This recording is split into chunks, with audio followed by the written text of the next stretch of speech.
The effort to end Iran's suspected nuclear weapons program caused Israeli leaders their greatest worry. Few believe Iran is serious about abandoning its program, whose existence it denies. Ephraim Kam is at the Institute for National Security Studies in Tel Aviv. They have not invested so many efforts and money just to stop it now, even if they are in trouble, in economic trouble. So what they are trying to do is to maneuver, to give something, to get much more than they give, and when the time is appropriate, to continue with the nuclear program. Israeli leaders are also watching the war in Syria. They like that the fighting is distracting the attention and absorbing the resources of Syria's government and its allies, Iran and Hezbollah. But the situation must be watched, says Eli Carmon of the International Institute for Counterterrorism.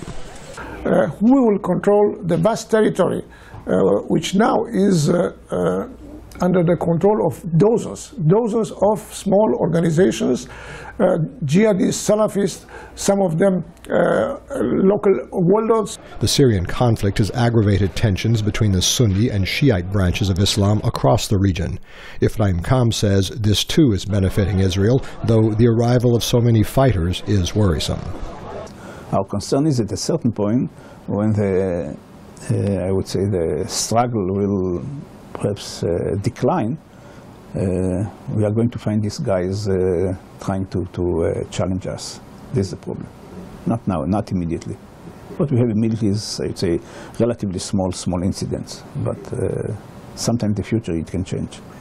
Egypt's military coup was a relief to Israeli officials. The new government in Cairo has cracked down on terrorist activity in the Sinai near Israel and wants to weaken the anti-Israel Hamas movement that rules Gaza. The revival of peace talks with the Palestinians after a 3-year freeze brought some hope, but most observers are not optimistic. Eli Carmon says each side is constrained by its hardliners.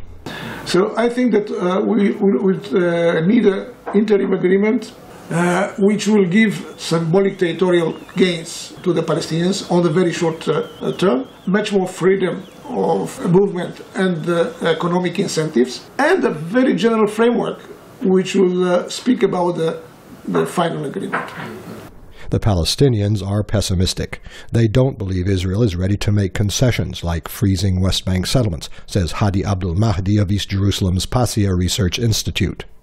We are contained and will continue to be contained in autonomy minus situation, governed military by Israelis, controlled by the funds of the West, and keeping mediocre people in offices like municipality arrangement. Israeli leaders say they are ready to make concessions, but need security guarantees. But given the rising number of incidents in the past year, this appears less and less likely. Scott Bobb, VOA News, Jerusalem.